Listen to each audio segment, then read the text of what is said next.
Kim Fonitina and Emmanuel Gray. This is a football fans attack. Well, let's begin the conversation this afternoon. Guys, from the home scene, it's a big talking point. Fidelis Ilechukwu, former MFM coach, has now left Plateau United and he's joined up with Rangers International. He succeeds the man Abdulisa Maikaba as a new coach of the side. Rangers sadly didn't do so much last season in the NPFL. They could not even qualify for the Super 6 despite being a top team and a former NPFL winner.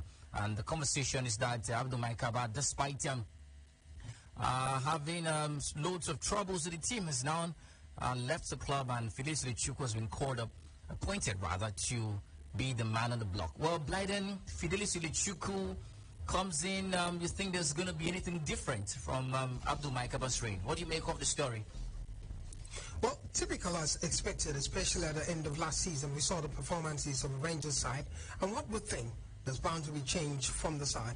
I think the most important moment for them was getting to the FA Cup finals, but couldn't win it against Bendel Insurance. But decent, many could say a decent season for most of the teams, especially newly promoted teams. But for Rangers International, rather not United, Rangers International, it's been a different story, a disappointing this season. And when you look at Maikaba, we've talked about Maikaba and the performances of the side. At some point, we really talked about Rangers having to buy quality players to out of the numbers and pursue big things next season. But the conversation will always be Ilechukwu coming in. I think it's a more balanced coach when it has to do with approach to games.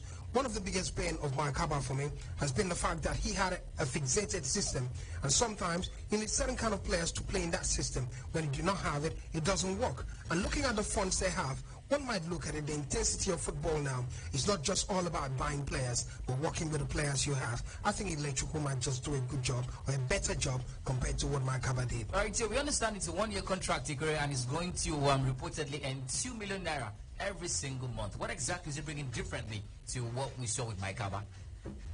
I think it's important now that we have to know that Rangers International, they have decided that they are going to spend, and that is what we will need to see. They are going to invest in the club, and it's very important because I believe that once you get the right influx of cash there, and then you have someone like Abdul who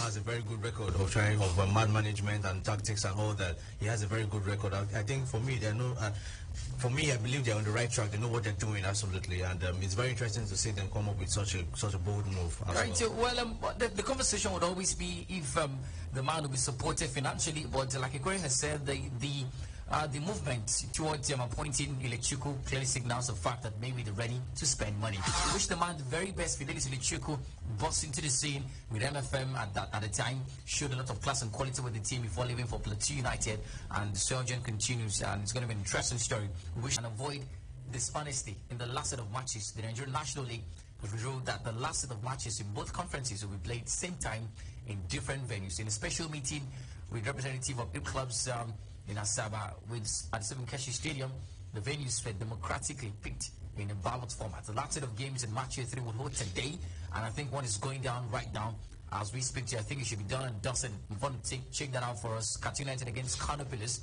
The game was played at the Stephen Keshi Stadium, while DMDFC against EFCCFC would also go down at the same time, and that's in Group A. In the Southern Conference,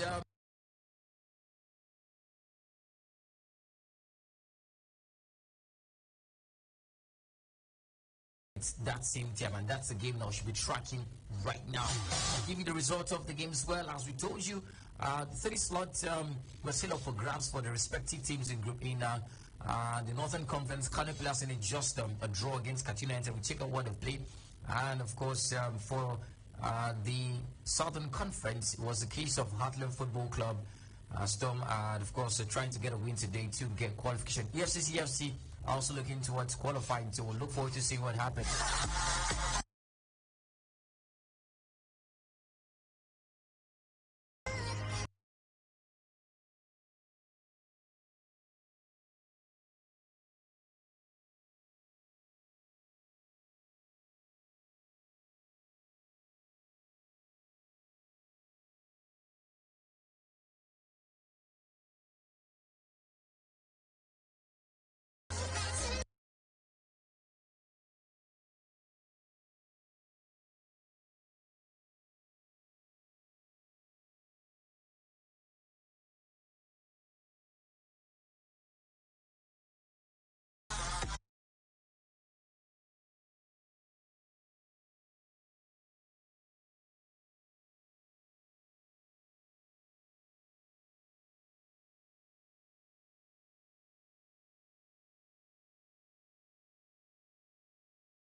secure connection with him.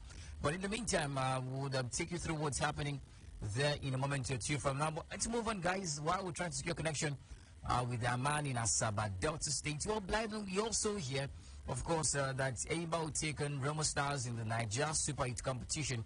It starts later on Friday, and it's going to be an interesting conversation. It's a curtain raiser for the competition, and it goes down by 4:30 p.m. The other games we'll be expecting as well. Akwa United, who got the wildcard entry to the competition, will take on Northeast Zone champions Yobe Desert Stars in Group B by 2 p.m. on Saturday. And of course, we also expect Rivers United to be taking on North Central Zonal champions Lobby Stars by 4:30 p.m. Remo Stars, the perfect start to such a competition, Biden. Yeah, absolutely. But regarding the NNL, as at 80th minute I saw, it was 1-0 in favor of Katsina United against Kano Pillars. Right. I do not know if it ended down with 59-minute goal by Mbama. But here's a conversation moving forward to the Super 8. It makes a lot of sense for me that this competition is taking place, the Super 8. And for me, the beauty of it is the cameo that comes with it, the preparedness. It will be on TV, everyone's going to watch it, starting Friday, and it makes sense. Eimba being the first current champions, taking on Remo Stars, and it makes a lot of sense. Decent side and top level competition. I'm also quite impressed that Akwa United will be part of this mix competing after joining us a wild card. But on the other hand, I'm expecting a decent football game. All right, so that's the conversation from here. We'll keep talking about the stories as they come in half thick and fast, but the competition starts proper on Friday, the 7th of July 2023. Well, let's move to Australia. Have arrived in camp ahead of the FIFA Women's World Cup. After 21 hours of flight from Abuja, the Falcons arrived in Brisbane, the training camp in Australia, and ahead of the FIFA Women's World Cup that starts on the 20th of July to the 20th of August, 2023. Well, fun, it's a 15-day training camp, and there's been a lot of talk about this team. By the way, they're the only African side to take part in each and every FIFA Women's World Cup competition since 1991, when it was in its inception, rather. And this time around, it's Randy Wardrum, the coach. He's been fighting with the NFF and all of that. What are you expecting from the girls in Australia? Well, what I'm expecting for the girls is nothing short of, a good outing. Let's just represent Nigeria, where we are going through tough times in this country. So at least they should just put smiles on our faces. But, putting this into perspective now, you want to talk about the recent debacle between the head coach there, Randy, and the...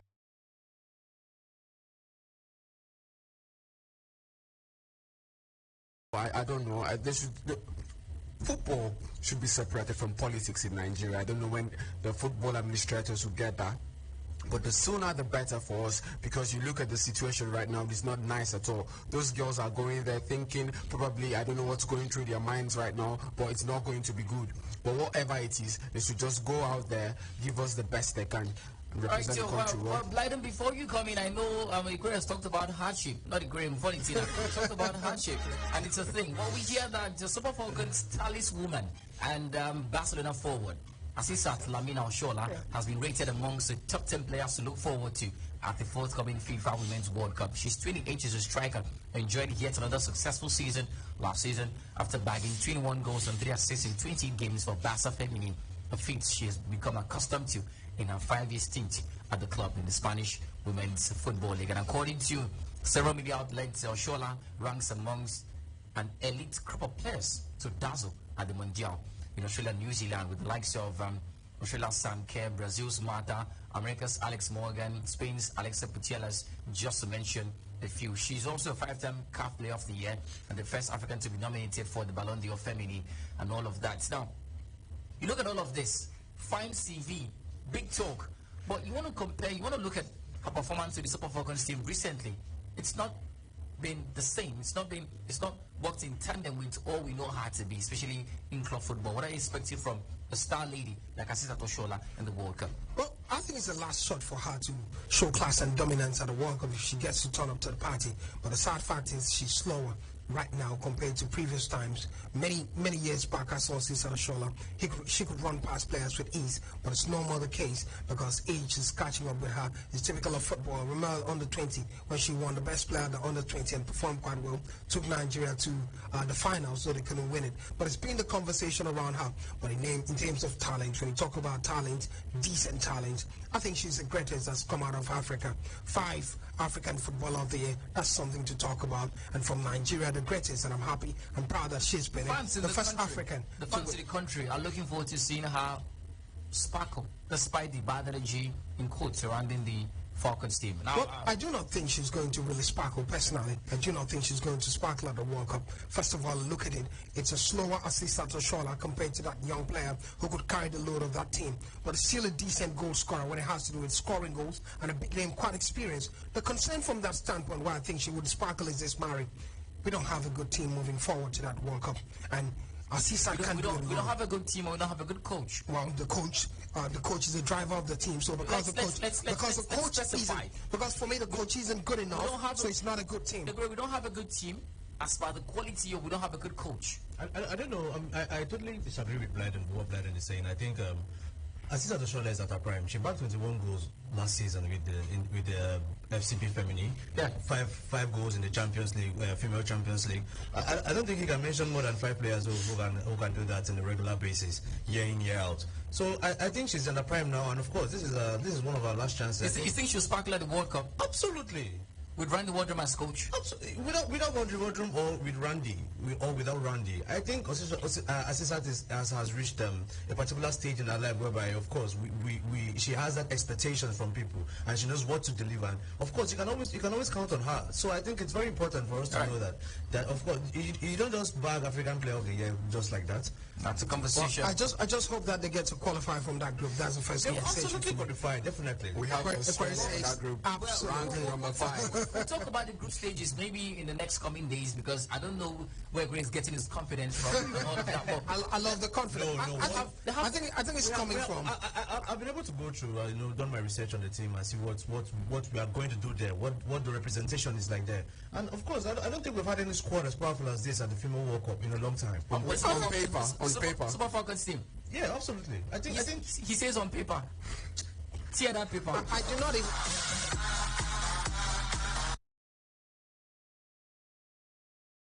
It's a conversation. Coming days, we'll talk about the Super Falcons of Nigeria and their chances of making it out of the group stages.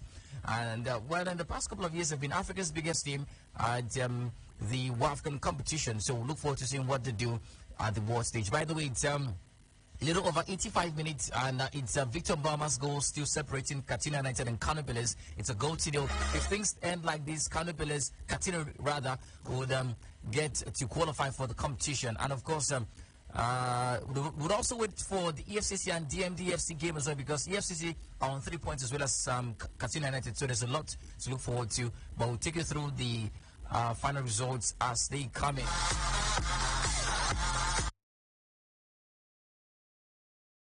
Our first batch, of course, here 090-2223-1011 and 0817-624-856. I will take a few calls before we talk about Manchester United's new number 7. Are you laughing now? Good afternoon. Welcome to the show. Hello, good afternoon, the Maradona. Yes. Yeah, good afternoon, Emmanuel and Clarence. Maradona, let me say that your talking point is really clear. It's a huge one for us to, how we be for the Super Falcons to qualify from the groups to the knockout round in their history. We have said that previous FIFA Women's World Cup, we have seen where they stop at group stages, and it has not changed the record, because when you come to Africa and you see the ladies are number 1, so why is in the world stage?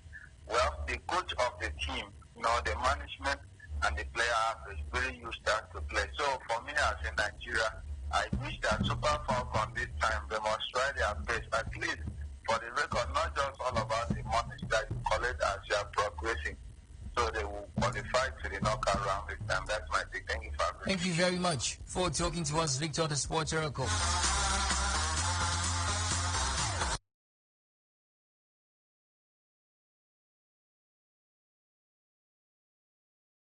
Good afternoon, welcome, football fan. It's great to have you join this conversation. Good afternoon. It's Andrew calling you from Calabar. Welcome, Andrew. How is Cross River State today? Fine, thank God. It's very... Please go ahead. Okay, talking about Super Falcons, thank God for safe trip first. They arrived successfully. Thank God for that. Talking about the World Cup, I think it will not be easy for us because right from home here now, there is problem with the coach and the NSL. I don't think, but as also hopefully that they should do well. They should just try their best because any small discourage then be a problem. But when you are trying to do something and discourage is coming somewhere, no, it's not easy. So they should just gather themselves, just take them a minute to fight. Thank you. Get better results. Thank you very much. All right, so that's two. Let's talk about the European stories here. All right, so, the man has been signed, officially been unveiled as the newest kid on the block at Manchester United. Few strange to see this young man who joined Chelsea when he was 6, stayed for 18 years, and he's now a Manchester United player. His name is Mason Mount. £60 million is the deal, and he leaves Chelsea to join Manchester United. Now, guys, that's not a conversation, of course. We've talked about it over time. This man was given the jersey number 7. I see your smile. It's quite mischievous. What did you make of the story? Mason Mount, jersey number 7. I don't see anything wrong with it. I think it only shows the amount of trust and faith the club has in him to be giving him that kind of a big role. I think it's very important that the club, we have to know that the club rates him highly as well. So for the past 5 to 6 years, I haven't seen Manchester United sign any player from a rival club. And the last time we did from Chelsea, it was Juan Mata also. Yeah, Nemanja Matic. Yeah, Matic. So they were never bad signings. I think to me it's a good signing, and of course it's good to make such a player an important role of your game, an important role of your team, and to give you an important role in your team. So I think it's absolutely a class. I think. All right, so funny thing rather, Eric Cantona, Cristiano Ronaldo, Angel Di Maria. Alexis Sanchez, Antonio Valencia, Mason Mount. Forgot the likes of Edison Cavani there. Oh, yeah. Yeah, he was Edison there. Cavani. Yeah, I think jersey number is just a number. For me, it's just a number. It doesn't mean anything. The only jersey number I think is really, a lot of has a lot of deal attached to it is the number 10. Number 7, Cristiano Ronaldo made that number popular. Why is 10 not just a number? The number 10 is, you look at every team now, you go to check every team right now. The number 10 has to be the best player in that team, or close to the best. At Barcelona. Ansu Fati was touted as the next gem for Barcelona at a point. And this we throw at Arsenal. Come on, look at the Arsenal fans the last 2 seasons ago. They were calling Emil Smith-Rowe the next, English Beckham. Come on, look at it. For a club like Manchester United. All right, Blyden, just to come to you, Greg, I'll come to you. Now, Blyden, the jersey number 7, the fans are divided. It's a quite smile for me. Yeah, the fans are divided. First of all, a section of the fans, the fan believe that you're just signing a player into the team. There's no assurance of his performance. You're giving him the much revered jersey number 7. And the other side of people saying, well, like Ekore said, you're trusting him. But there's also history that both post the Ronaldo era, every player signed in and given the number 7 jersey has either sparkled, failed to sparkle rather, or has had injury concerns. Pressure. That's a conversation. It's just like Chelsea number 9. Yeah. You go there, that's some jersey. But on the other hand, it might seem like just a number, as some fun said. But on the other hand, it's not just a number. When you put on number 10 or number 7 for Manchester United, pressure. Because you're always going to go through the yardstick. We're looking at David Beckham. Decent. Those are the biggest names that it has to do with that number 7, Cristiano Ronaldo. It's a brand name. Well, Cantona part of it too. And some of the biggest names you could think of. And you're talking about number 10 in some clubs and some countries. It has to be a decent footballer. If you're not decent, you can put on a number shed or a number 10. Otherwise, you mess around with that shed. But that's the conversation. Pressure for Mason Mount. But let me come from a Chelsea angle. I think after that farewell speech he gave, lots of Chelsea fans were so angry and upset. And one of the reasons was they thought he was reading it from something. They were talking about that new technology, what's it called, Chat GPT. He was using it in Greek. And it doesn't make sense that he's supposed to come out from his hat, a boy that was part of these Let the boy breathe. But here's the part. Here's the part that really did intrigue me. Yeah. Was the fact that In that video, Mr. Man had a blonde hair. And just yesterday, we saw pictures of him at Manchester United with brown hair. And they say, when did this man even make the video? Did he make the video before the signing? I think it's just fans are going through what people go through after breakup. Absolutely. Yeah, that thing where you are like, did he really leave me? Maria, it's 18 years. Come on, just say goodbyes already. A man is 18 years at a particular club. Let him go. It's enough. Yeah, absolutely. Let him go, definitely. Massive. 09022231011 and 0817-624-8565. Don Carlo Ancelotti, has been confirmed that the man is set to be the new coach of the Brazilian national team starting from January 2024. The 5-time World Cup winners are confident that Italian will be in place for the Copa America in June 2024. Well, Fernando Diniz, the Flamengo coach, will be in charge of Brazil for the meantime as he continues to make his transition. Now, Manu de Carlo Ancelotti is a proven winner across different leagues: France, Germany, England, Italy. You name it, he's a winner. But he's gradually getting into international football, and he's coaching one of the most talented football teams in the world, the Brazilian national team. What do you make of this story? Well, I think to me it's a loss for Real Madrid because coaches like Carlo Ancelotti, they are hard to come by. I think it's really tough for you to get a replacement for him, and of course the perfect replacement as well. So, but then the Brazilian national team, their appointment has always been top-notch right from the beginning. They've always been able to, bring in the best for the team and try as much as possible to make the national football soccer team always an enjoyable team to watch. Right. So I think to me it's a good and bold move by Carlo Ancelotti. It's a very bold move by him because I think we're going to have the next World Cup in 2-3 years time. So I think I think he's gathered enough experience already to be able to play football, and I think he's just going to bring in that experience straight to the national team. And I think to me, absolutely right now I don't see any competition around Carlo Ancelotti in the national level, in the international level. All right. So Blyden, he is going to be the first foreign coach to coach Brazilian national team in over how many years? 60 years. 60 years, as a matter of fact. And now that brings the conversation. Since 2002, the Brazilian national team have not been able to win the World Cup anymore. But of course, they've got history, 5 World Cup titles, but the last was 2002. And they've gotten different coaches, from Mario Zagallo to Carlos Pereira to Ricardo Gomes to Dunga to Marco Jorginho to Mano Menezes to Luis Felipe Scolari to Dunga again. Recently, Tite at last year's World Cup, and last couple of weeks ago, it was even Ramon Menezes. Currently, it's Fernando Diniz, all Brazilians. None of them have been able to give the Brazilian national team another World Cup title. Well, would that man from Italy give them this World Cup title? Well, I do not know. Let me start the conversation this way. When I look at the Brazilian national team, I do not think the coaches gave them victory. It's the quality of the squad they've had over time, and it's usually spearheaded by one key player, a superstar, mega superstar. Over the years, we've seen it from Romario. At least when I started watching World Cup, from Romario down to Ronaldo, Please talk about Pele, at least. Okay. Pelé, Yeah. Pelé. Let me call him the one. Some of you talk about Brazil without talking about that man. Yeah, absolutely. The greatest of all time by my standard. Let me call him the way I love calling him. You call him Pelé, I call him Pelé. Thank you But very much. here's the thing, Mari, when you look at the national team of Brazil, I think they could have won the World Cup since 2002 after Ronaldo scored those number of goals. But it was spearheaded by a person a star player who's not a businessman.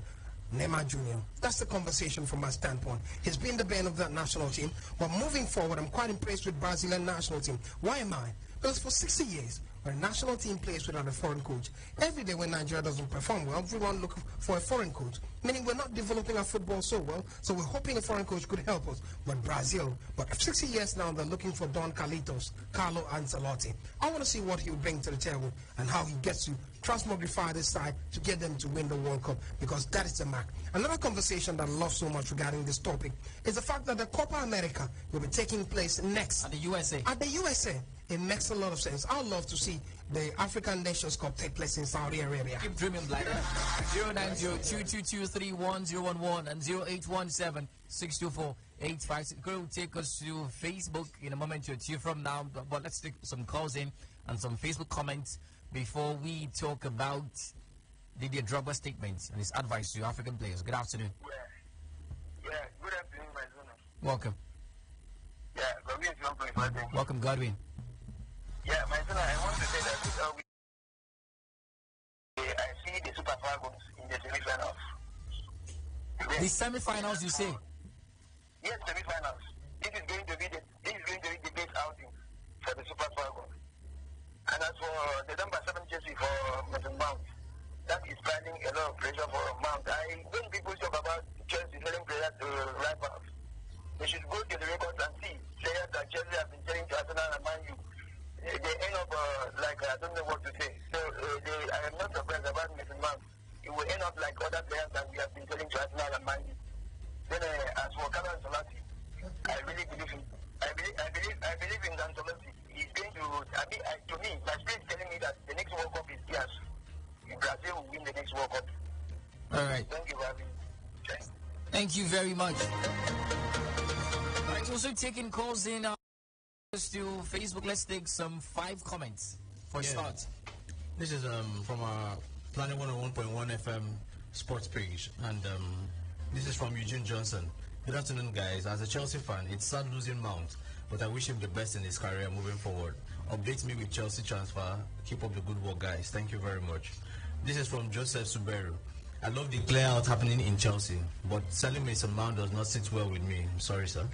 Because I feel he's young, but £60 million is not small money. That's why he's wearing the number 7 as well. This is from David Mike. From the look of things, Mason Mount is not happy. I wonder where you had that talk with him. This is from Daniel Obiso. Good afternoon, guys. Sports crew. Mario, update me on Manchester United transfer, GGMU. Good afternoon. This is from Desmond Odion. Good afternoon, sports crew. I want to wish Mason Mount a good outing. And lastly, from Hussein Imo Johnny, we have here, please, I need update on Osimhen transfer saga. Good afternoon. Welcome. Tolles on the line. Welcome, Tolles. I want to tell you that Mason Mount will now end up as other players that Chelsea signed from United and Arsenal. Once I'm correct, please. That guy is going to perform at Manchester United. He's going to show you people that he's not that Mason Mount that you people saw at Chelsea. This is new Mason Mount. So that number 7 jersey that they gave to him is a big number. It's a big number, but I believe that the guy is going to live up to the aspiration of that number 7 jersey. Thank you very much. Keep believing. Life is about believing. You have to believe what's happening. 090-222-31011 and 0817-624-8565. I will stick with the first line. Good afternoon. Good afternoon, Marisona. Welcome. Name and location. Just go ahead. Chelsea and Arsenal players, they will cry till forever because of that Mount. And you can see everything half signing has never fell or flopped, if you see. So tell them that everything has is not only and the rest of the should sign Maguire and the rest of the players that come and flop at Man. All right. And they will ever cry over that Mount. Man is player. Let them go and sign their own. Thank you very much for talking to us. Well, I just noticed something, guys, that Eric Ten Hag is just dragging former Champions League winners to his team. Mason Mount, Carlos Casemiro. Nobody to carry Champions League players on your team. You have to win your own by yourself. Good afternoon. Welcome to the show. Yes. Name and location. Yeah, it's Canada. Just go ahead. I want to say, Mason Mount, the cup that they measure for Chelsea, December will still also use that same cup and bring it for Mali. He will not perform in Mali. They perform for Chelsea to collect a shit, to win a shit. After you win a shit, you can now do anything for Chelsea. But please, let me and update me Chelsea transfer, please. Thank you very much. You talk about Chelsea transfers, Moises Caicedo particularly.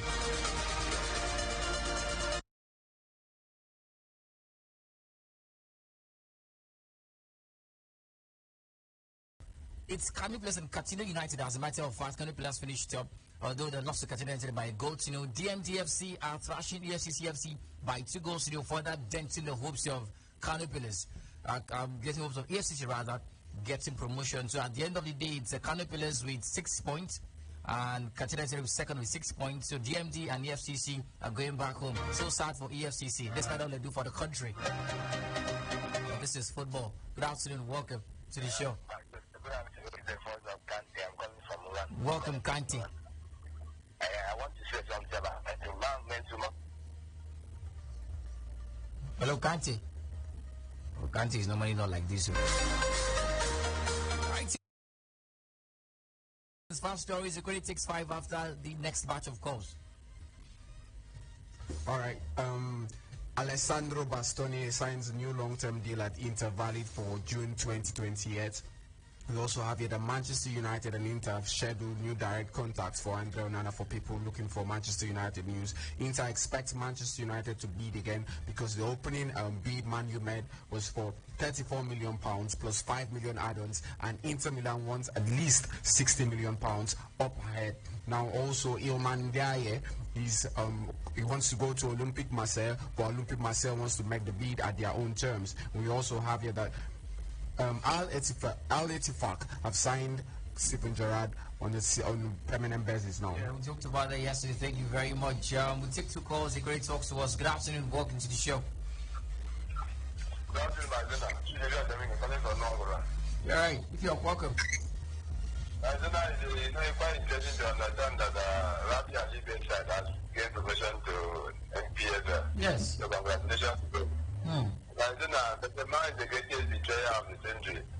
He deliberately fall down with the Manchester United because he's not upset. Anyways, I don't wish him back. Congratulations to that, but that's changing of the seven. He should be up the expectation now. Thank you for having me. Thank you very much. Chelsea fan, obviously. Jersey number 10 starts on the bench almost all season. 09022231011 and 0817-624-8565. One more call before we talk transfers more. Good afternoon. All right, so please don't flash me. We here travel to Portugal tomorrow to sign for Benfica. What else do we have? I think Chelsea has shown genuine interest in signing Romeo Lavia from Southampton. Nice. And Pochettino's team has made they had their sights on Caicedo, but I think Brighton are being at a loggerhead with them, and of course they are still trying to put in the fee and everything as well. But Caicedo has been considered a highly rated player with Brighton, so I think Chelsea will still try to sit down and try to Think of options as well. And this is also in respect to Manchester United. I think. Manchester United are still going to be waiting for David De Gea to come back from his holiday until then they can decide on what to do with the contract and everything. But yeah, we also heard that they've had a verbal offer for Andre Onana for £50 million. Yeah, I think no, not 50. It's 45 with £45 million. Yeah, but Inter Milan they actually rate him high, just like Mfon said, £60 million. So I think it's still going to be a bargain. But Eric Ten Hag really wants him because he's worked with him at Ajax, and of course Manchester United they had already listed out their options and the positions in which they are going to be trying to get players for, which is the striking position, the midfield position, and the goalkeeping position. And of course, they have their eyes set on Rondo Kulumwani from Eintracht Frankfurt, as well as Rasmus Højlund. So I think one of the strikers should be joining Manchester United this summer. Yeah, I have the latest on Timber. And on Timber, of course, Arsenal have reached an agreement with Ajax.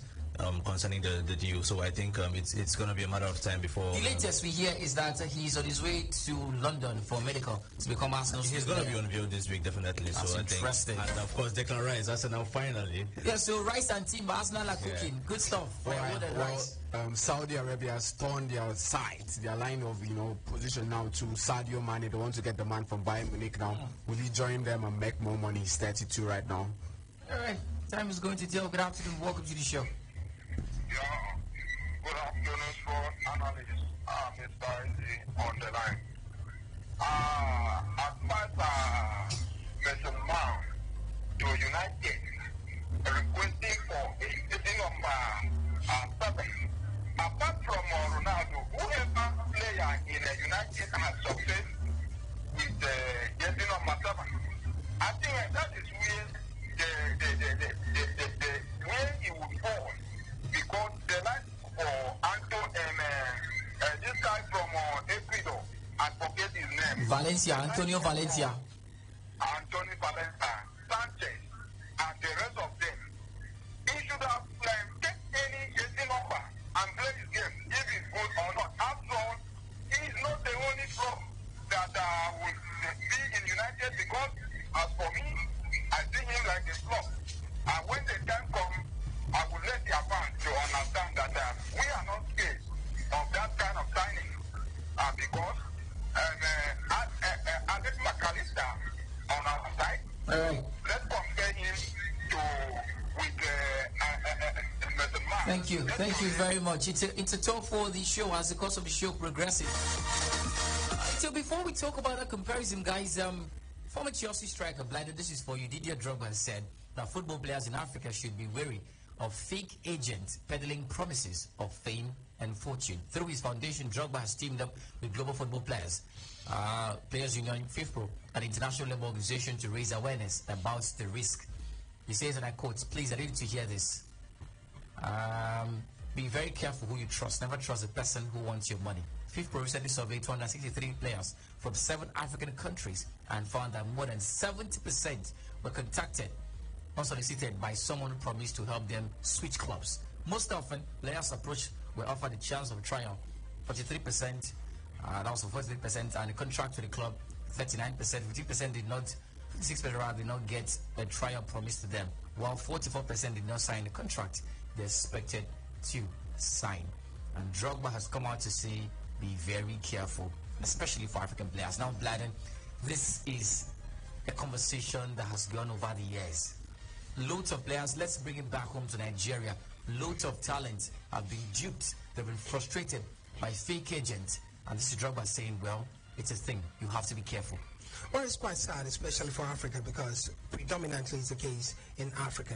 And one of the reasons has been the way we developed our football. If you're in Europe, the conversation is you're already in a good team.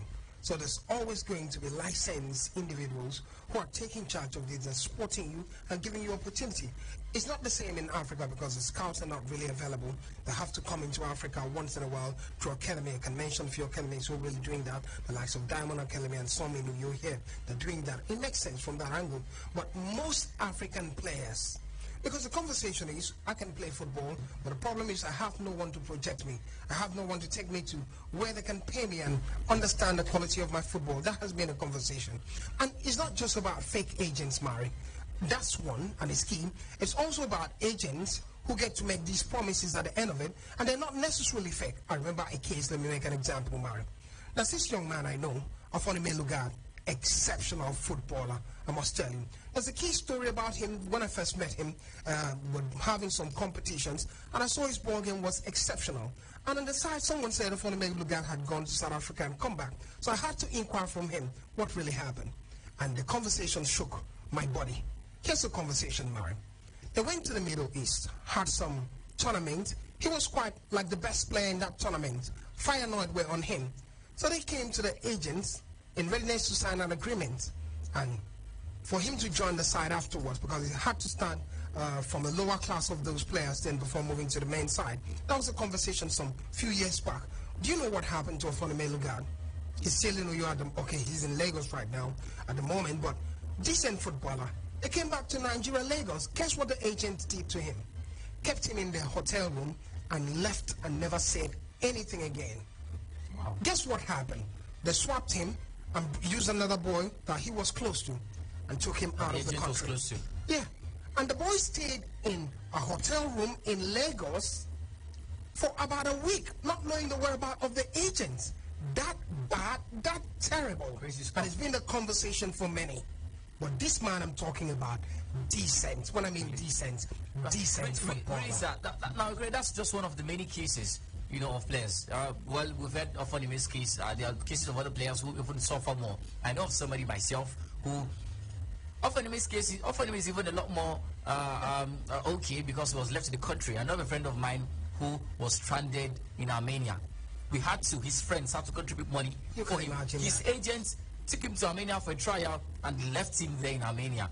We had to contribute, his family, a couple of friends, to bring him back to the country, to Abuja at least. First of all, stayed in Abuja, and then we recontributed again. And think of how to get home. To bring him to Uyo, Akwa Ibom State. It shows you how bad, and how do we, how do footballers, first of all, get to understand, you know, and decipher which is real and which is fake in cases like this, Greg? I think it's something that is not just in Nigeria here. It's a general stuff.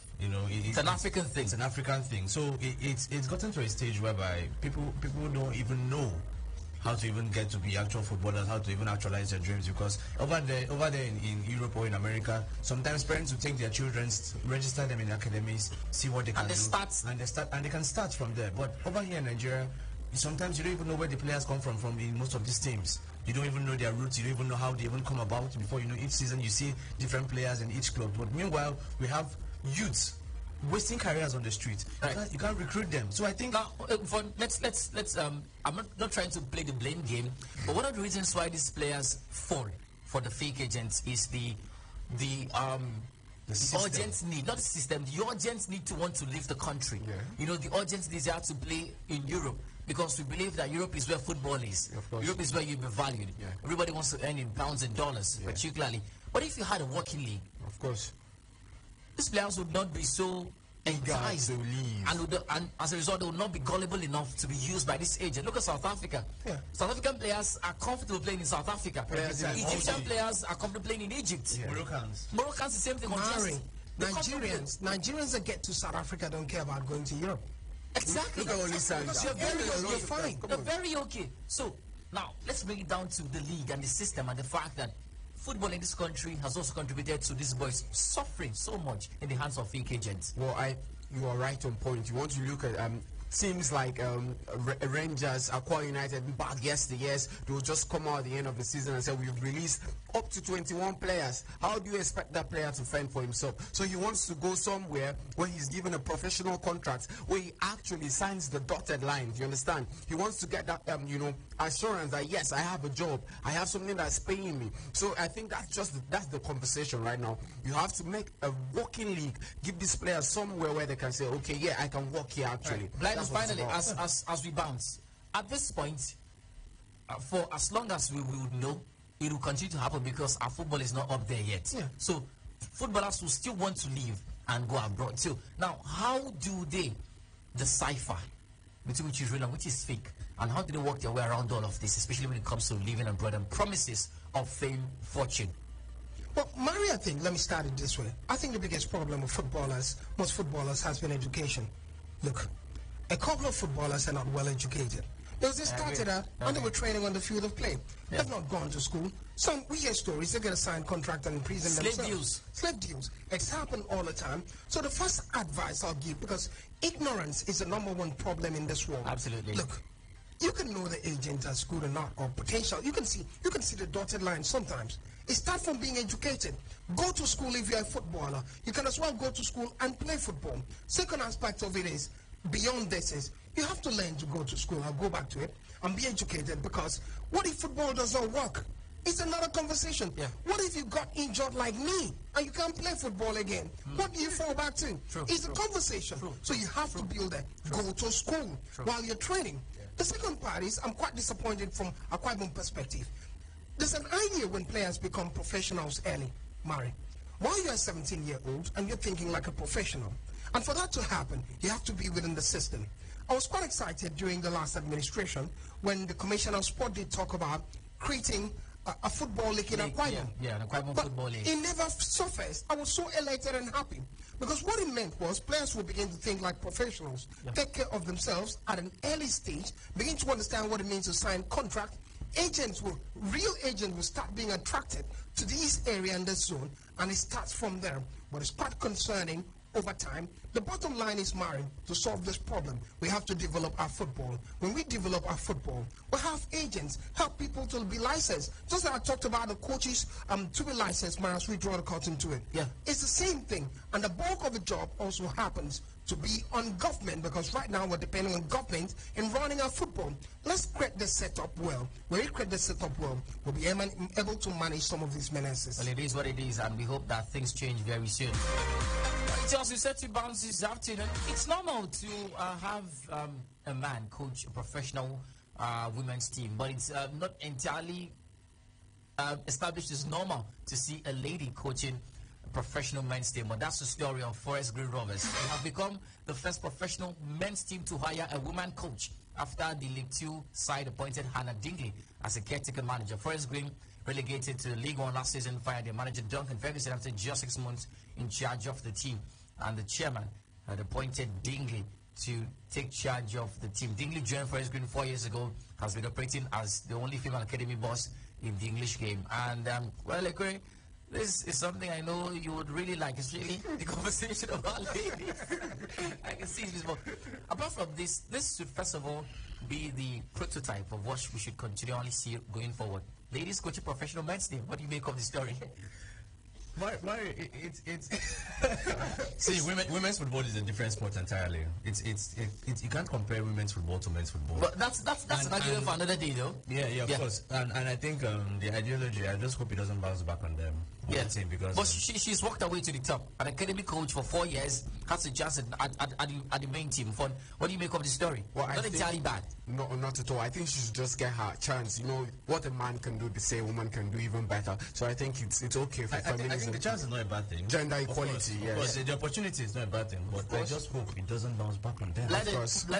My only difference is in terms of communication. So when the men coach will be saying, like we saw the walk of the Saudi coach saying, what is wrong with you? You want to take a selfie with Lionel Messi? Yeah. And she says, come on, you better do well. She might not. She might not. But she might not. Now, I know if female coach in Enugu State, she's so ruthless. She talks to you like a coach. She tells you, sit down. She tells you, stand up. Are you crazy? Well, a lot of men will really love the soft spot afterwards that comes with it, no matter what, because in coaching it has to be a little here, a little there. First of all, on the other hand, let's shift aside sentiment and emotions, because football is a logical thing. Well, you know I'm not sentimental about these things. Yeah, I know. Here's it. I agree to one fact that it's a good deal. She's deserving. I was listening to the club, and the club said if she didn't deserve this, she's a caretaker manager at Forest Green right now. Definitely. But it makes sense for me. I love to see more women do stuff. After all, men do coach women. Women coaching men, it wouldn't be a bad deal. I want to see more of it. That's interesting to see. I would draw the curtains here for the show. Thank you very much, man. Thank you. Women activists blighted for being part of the conversation. Thank you, Bonnie Tina. That was a joke, that was a clear joke, please. We can't take any more calls. We'll be back. Title very much. All right. Mary, thank you. Man for the women. Absolutely. Thank you very much. Right, so that's it for the show.